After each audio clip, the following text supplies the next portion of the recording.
గం గణపతయే నమః. హరిః ఓం. వాల్మీకి రామాయణంలో బాలకాండలో సంక్షిప్త రామాయణం గురించి చెప్పుకుంటున్నాం. హనుమంతుడు తెలిపిన సమాచారమును గ్రహించిన పిమ్మట శ్రీరాముడు సుగ్రీవాదులతో గూడి మహాసముద్ర తీరమునకు చేరెను. అనంతరము అతడు సూర్య కిరణముల వలె తీక్షణములైన బాణములతో సముద్రమును అల్లకల్లోలమునర్చెను. అంతట సముద్రుడు రామునకు నిజరూపమును ప్రదర్శించెను.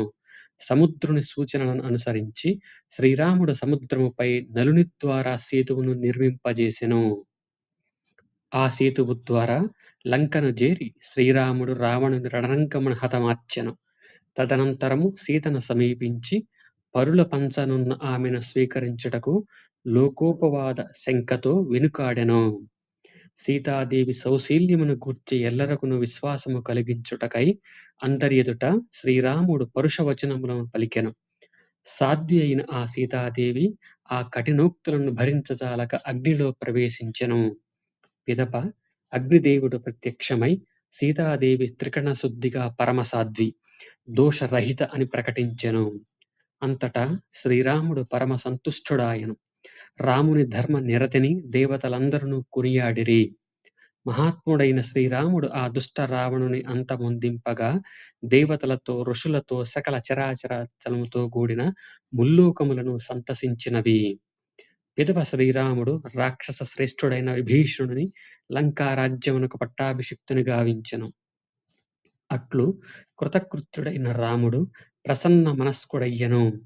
తన విజయమును శ్లాఘించుటకై వచ్చిన దేవతల నుండి వరములను పొంది శ్రీరాముడు ఆ వరప్రభావముతో రణరంగమున మృతులైపడియున్న వానరులను పునరుజ్జీవితులను గావించెను. పిమ్మట శ్రీరాముడు సుగ్రీవ విభీషణాది మిత్రులతో వానరులందరితో కూడి పుష్పక విమానముపై అయోధ్యకు బయలుదేరెను. శ్రీరాముడు తన వారితో భరద్వాజాశ్రమునకు చేరెను.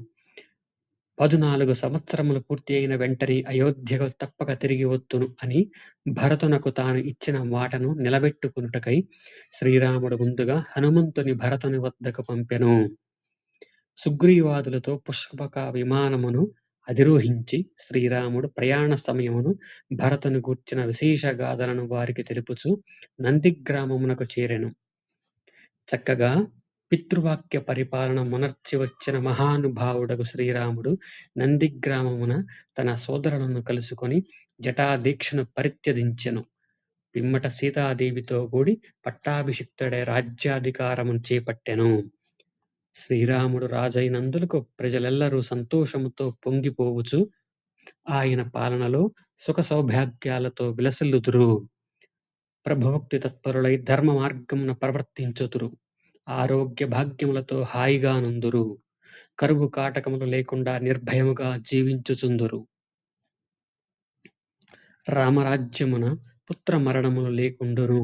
స్త్రీలు పాతివ్రత్య ధర్మములను పాటించుచు నిత్య సుమంగళులై వర్ధిల్లుచుందురు. అగ్ని ప్రమాదములు గాని, జల ప్రమాద మరణములు గాని, వాయు భయములు గాని లేకుండును. జ్వరాది బాధలు, అట్లే ఆకలి దప్పుల బాధలు, చోర భయములు మచ్చుకైనను ఉండవు. ఆధ్యాత్మిక, ఆది దైవిక, ఆది భౌతిక బాధలు లేకుండును. రాజ్యములోని నగరములు, ఇతర ప్రదేశములు ధనధాన్యములతో పాడి పంటలతో తొలతూగుచుండును. జనులు కృతయుగమునందు వలె ఎల్లవేళలా సుఖశాంతులతో వర్ధిల్లుచుందురు. అనేకములైన అశ్వమేధాది క్రతువులను, సువర్ణక యాగములను శ్రీరాముడు నిర్వహించును. బ్రాహ్మణోత్తములకును పండితులకును కోట్ల కొలది గోవులను దానము చేయును. అతడు అపరిమితమైన ధనధాన్యమును దానమునర్చి వాసికెక్కును.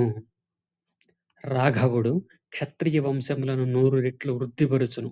4 వర్ణముల వారిని ఈ లోకమున తమ తమ వర్ణ ధర్మముల ప్రకారము నడిపించును.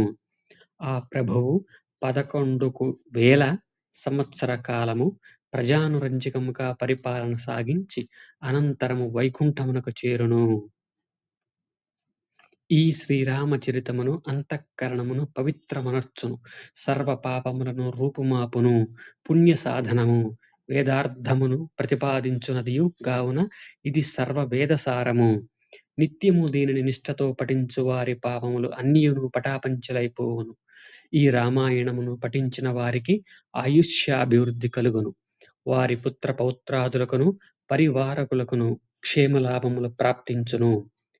మరియు అంత్యకాలమున మోక్ష ప్రాప్తియు కలుగును. ఈ రామాయణమును పఠించిన ద్విజులు వేదాంగముల యందును శాస్త్రముల యందును పండితులు అగుదురు. క్షత్రియులు రాజ్యాధికారమును పొందుదురు. వైశ్యులకు వ్యాపార లాభములు కలుగును. శూద్రులు తోడివారితో శ్రేష్ఠులు అగుదురు. ఈ రామాయణమును పఠించిన వారును, వినిన వారును పొందెడి ఫలము అనంతము, అద్వితీయము.